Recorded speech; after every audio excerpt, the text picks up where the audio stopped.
E agora eu converso com o Wlamir Brandalize a respeito desses relatórios, os impactos para o mercado, começando agora pelo milho. Wlamir Brandalize já está comigo aqui no Plasma. Brandalize, sempre um prazer conversar contigo. Esse relatório em relação ao milho te surpreendeu em apresentar um estoque global tão mais elevado assim para a safra 2021-2022? Boa tarde, seja bem-vindo. Boa tarde, Fabiano. Boa tarde a todos. Olha, Fabiano, o relatório não surpreendeu muito, não, porque, em princípio, a gente está vendo aí a safra brasileira, a safrinha, está vindo muito bem, né? Então, isso já o USDA já trouxe como reflexo no aumento da produção brasileira para 116 milhões de toneladas.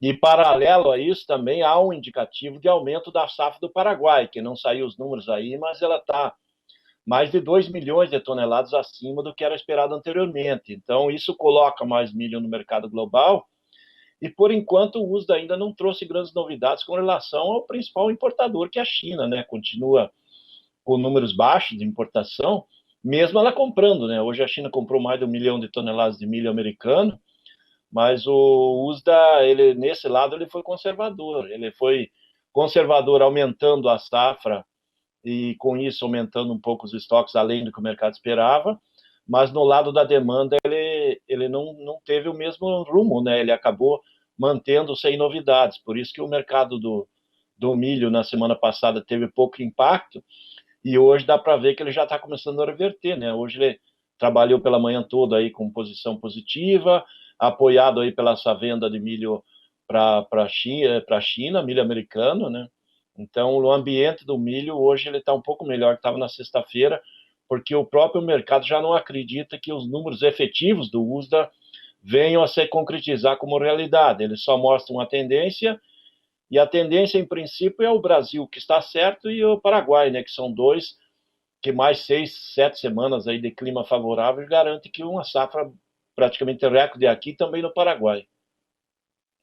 Brandalize, só para encerrar o assunto milho, o fator Ucrânia pesa ou não pesou, pesa ou não pesa nesse relatório de sexta-feira? Pesa, sim, com certeza, né? Porque a Ucrânia vai ter menor presença na exportação, né? Então, o uso daí já apontando para a casa das 23 milhões de toneladas exportadas, reduzindo novamente a exportação dela em 4 milhões e meio, né? Então, isso é importante, porque vai obrigar outros fornecedores. E como os operadores no mercado de Chicago, normalmente eles gostam de olhar mais para o umbigo americano, e essa queda da presença da Ucrânia como exportadora certamente abre espaço aí para milho americano. Então isso acaba sendo um fator aí que ele ajuda, né? Ele vai ajudar nos fundamentos de médio prazo aí para o milho de Chicago buscar um suporte, né? Na sequência aí do plantio que está andando por lá, né? Agora sim mudamos de assunto para falar a respeito de soja, em torno desse relatório, que mostra aquilo que a gente já estava vendo. O Departamento de Agricultura norte-americano talvez seja um pouco mais conservador em relação a reduzir as safras, e isso a gente, acompanhando ano a ano, percebe que é mais conservador mesmo. Traz uma redução para o Brasil, não é a redução que a gente enxerga aqui no Brasil ainda, mas mostra uma linha de tendência. Isso dá um suporte melhor para o mercado de soja, principalmente considerando que você tem grandes players produzindo menos, principalmente Paraguai, Argentina e Brasil? Exatamente. Sexta-feira o mercado levou isso em consideração já de início, depois do relatório, porque ele deu uma tendência que vai continuar reduzindo, né? Ele reduziu o Brasil, mas não reduziu tudo que deveria. Essas 125 milhões de toneladas hoje é basicamente só o USDA que está mantendo, né? A maioria das projeções variam de 120 a 123 no máximo. A própria Conab, a semana passada, veio com 122 e pouquinho, né? Então, é sinal de que tem mais espaço na redução da oferta mundial. Então, esse fundamento é bom. Na sexta-feira ele ajudou. Hoje ele não está tendo influência, porque aparentemente o relatório perdeu força. O mercado acreditava que a China voltaria às compras e, ao contrário disso, essa semana a China está vendendo estoque, então está dando um banho de água fria no mercado da soja. E como o mercado hoje está trocando muito de posição, né, de venda de soja, compra de milho, de trigo, também que o trigo está em alta, automaticamente a soja já perdeu esses fundamentos aí do relatório da semana passada e esse começo de semana já não está dando muita atenção. Mas o que a gente tem pela frente? Vai reduzir a safra brasileira? Vai. Eu acredito que no próximo relatório reduza mais uns 2 milhões para 123. Ela reduziu a safra do Paraguai, que é importante também, né, que é um tamanho dos exportadores. De 5,3 ela veio com 4,2. E agora está dentro da realidade paraguaia, né? Se as condições de clima continuarem nesse ritmo que está lá no Paraguai, provavelmente a safra real deles vai ser nessa faixa de 4 milhões e 200, no máximo 4,5 milhões de toneladas. Mas terá menos soja para exportar. E certamente vai ter que mudar alguma coisa na Argentina, porque lá na Argentina, os dados locais aí da Bolsa Cereales, Bolsa do Rosário, todo mundo trabalha com números menores que 43 milhões e meio. Então há um espaço para reduzir por lá. Esse fator aí deve ajudar aí que vai apertar ainda mais, né? Vai reduzir estoques mundiais certamente bem abaixo do que está sendo apontado, né? Porque consumo não tem muito que reduzir, né, Fabiano? Porque o USDA apontou aí que a China vai importar 91 milhões frente a 94, e hoje o mercado estava pegando isso aí como atenção aí sobre as cotações e acabou liquidando um pouco por causa disso, porque a China tem comprado pouco, né? Semana passada atuou pouco nos Estados Unidos, e é um período que normalmente ela compraria mais.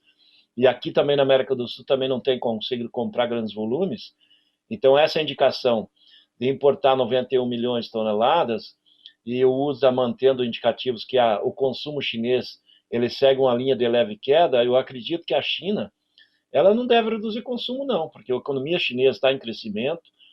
Um dos apontamentos é que a China tem passado por muito lockdown, de fechamento, mas quando tem fechamento da população ficando em casa, uma das coisas que não reduz é o consumo de alimentos. Você reduz o consumo de combustível, que o pessoal se movimenta menos, você reduz o consumo de roupas, que o povo não sai para comprar ou para gastar, mas comendo o pessoal continua. E em casa acaba comendo mais, né, Fabiano? Quem fica parado em casa geralmente está mais perto da geladeira, né, e consome mais. Isso o pessoal do uso ainda não consegue entender. E eu acredito que isso deve acontecer na China, que o consumo deles deve ser maior. É por isso que o próprio governo chinês, essa semana, está vendendo estoque para tentar controlar a inflação local, para não deixar os custos dos alimentos subirem por lá, né? Brandalize, para encerrarmos a entrevista, eu vou fazer um exercício de especulação, se é que isso existe. Eu estou pegando essa linha, esse pensamento seu, que eu acredito ser perfeito sobre o fator de consumo na China, de soja principalmente, que não deve ser reduzido nem de soja, nem de qualquer outro tipo de alimento. Ao mesmo passo que a China, ela, nas últimas semanas, ela não tem feito nem aquela compra a conta-gotas, né, de soja. Ela realmente dá uma paralisada e está comprando muito pouco ou praticamente nada em países como o Brasil, ao passo que coloca soja do estoque dela, né, do estoque estratégico para venda. Isso não é uma estratégia chinesa para dar uma pressão negativa de preços e depois entrar comprando grandes volumes? Quer dizer, a China, na verdade, ela pode estar inclusive entrando entrando num momento de maior necessidade de compra, inclusive, de soja e outros produtos? Com certeza, você está nessa linha certa, porque é uma estratégia, isso eles já fizeram em outros anos, né? De anos de disparada de cotações. A China tem 4 mil anos de comércio, então é um país gigante e antigo. Então eles não nasceram hoje. E eles sabem que hoje eles têm que usar a estratégia deles de diminuir estoques, eles têm quase 35 milhões de toneladas de estoque, dá para usar.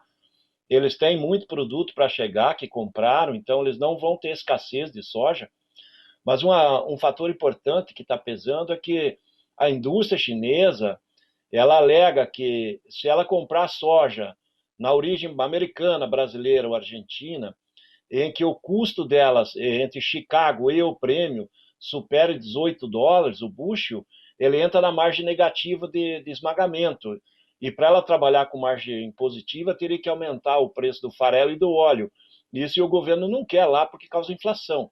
Então, por isso que elas têm jogado essas estratégias de comprar poucos volumes, quando o mercado cai bem abaixo do 17, aí quando veio perto do 16, comprar alguma coisa, que daí ela paga um prêmio de 150 e acaba ficando aí um custo na origem na faixa de 17,5, 17,70 dólares por bushel, que acaba ficando dentro da margem de operação da indústria chinesa. Então essa estratégia eles estão levando ela a sério. Provavelmente eles estão tocando essa estratégia até sentir aí que vai ter uma definição da safra americana, e se correr tudo bem lá nas condições aí dos Estados Unidos, os chineses sabem que o mercado tem um viés de baixa, porque com a área recorde nos Estados Unidos, tecnologia boa, e se o clima permitir, vai ter uma super safra americana. Então, no segundo semestre, lá por outubro em diante, vai ter muita soja americana para atender o mercado. E, além de tudo, eles fizeram acordos com a China, com a Argentina aí no fim do ano passado,